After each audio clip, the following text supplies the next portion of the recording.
The views expressed in this program do not necessarily reflect those of this station.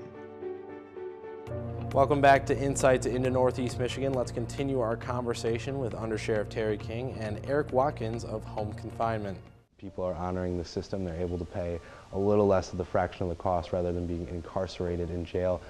Eric, can you touch a little bit more on some of the benefits that the offenders see from these systems? Well, like I said, when an offender gets out, a nonviolent offender gets out, maybe this person has a job and now, they're facing jail for 3 to 6 months to 9 months. A lot of employers are not going to keep that person employed. If they can get out and they can be monitored on a GPS tether or on a portable breathalyzer test like our SoberLink, they can go ahead and they can continue their employment. Maybe they have health benefits, that they would lose by not having that employment. So now it's affecting the whole family, your children, your wife, everybody that's included on those health benefits. Maybe the wife or the husband, whatever spouse it may be, is saying, if you don't get out of jail, I'm leaving. And that can happen too. So I just think it gives the opportunity for the person to get out and be a productive member of society. And that's ultimately what we want, but it also holds them accountable at the same time. Exactly. And it's all about accountability. We all, I think, want the same thing. We want a person to be able to go into recovery and with less on their plate for stress, which is something that this does. It takes that stress off by them being able to work and provide income for their family. That's one more thing they don't have to worry about. They can concentrate more on getting clean and sober, and that's ultimately what we want. And how many people right now are currently on the system in this area? I know it's relatively new, just over a year old. So how many people are we seeing using this tethering system as well as breathalyzer system? It varies, throughout Michigan. Our company has about 700 to 800 on average that we monitor 24/7. Alpena, typically there's 3 to 4 somewhere in there. Iosco County usually has 6 to 10 on. Same with Montmorency. Talking about that, one of the things with Alpena is, we have a high amount of people on probation in Alpena County. We all know about the drug epidemic. We know the crime is there as much as people hate to admit it. They want to turn the other cheek, but it's there. The undersheriff can attest to this. And with approximately 400 people we're told on probation, that begs the question, what does the public want to see? How many people do they want to see monitored? Some people might say every one of them. Some can't afford it, and we understand that, but it's something to think about. This is, people that go on probation, they're being held accountable. They need to go to AA meetings. They need to do things like that. Are they going to their AA meetings? There's no way to really prove that. If they're on a GPS tether, the probation officer can look at the end of the month and say, you were not where you said you were. It's a violation of probation. Maybe they were on a street with a felon someplace watching a football game. That's not within their probationary terms as well. So there's a lot of different ways that you can utilize it.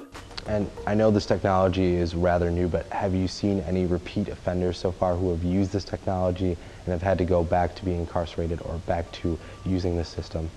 We have been very lucky. The few people that we have had on the tether program and the SoberLink, they have not violated.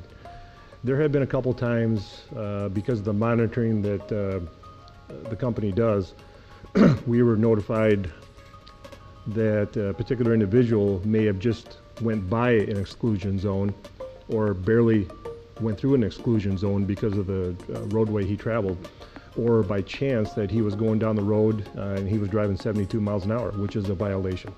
Instead of bringing him back to jail, we can call him up and say, hey, knock it off.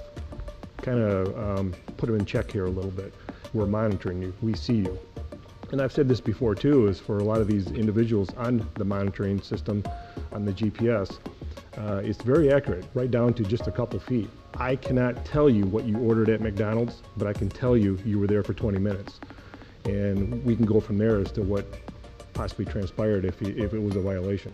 Which is incredible. You can literally pinpoint and see where everyone's being. And you mentioned you can see if they're attending AA meetings, if they need to attend those, or if they need to go to some certain, check-in with a probation officer. They can see how that was monitored. This technology, I feel, has the potential to continue evolving. So Eric, can you touch a little bit more on, how you see this technology evolving in the future with your company, with other companies as well in the industry? Well, I think that, you know, it seems like it's starting to get a voice, you know, I mean, people are starting to utilize it more. I know, you know, we'll go to conferences and we'll have a booth set up and we run into a lot of sheriff's offices and courts that we currently work with. So we're expanding, our business is growing very, very fast. You know, we've added a lot of people on, we've added a lot of participants on, enrolled more people on Tether and SoberLink, you know, and so it's evolving, and I think that people are starting to see the use of it, you know, and, you know, we need to utilize it more. I mean, it's all about public safety. It really, really is. And you know, people need to have a voice, you know. How do you feel when somebody's hooked up? Would you rather have somebody just being monitored 24/7 or not?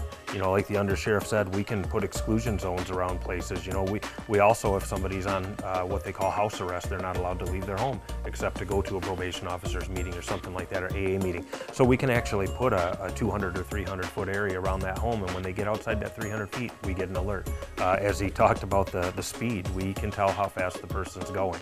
So, you know, I happened to send him a screenshot that one time, the incident he's talking about. Guy was doing 73 miles an hour on Long Lake Road by Bolton Road. You know, here he is, this is how fast he's going. That's a problem. You know, but when you mention that to them, they say, wow, I didn't realize that you were keeping that good track. So it's a good check. And have you seen any downfalls so far to this system? I know it's rather new, but have you seen any blips or things that maybe kind of went out askew?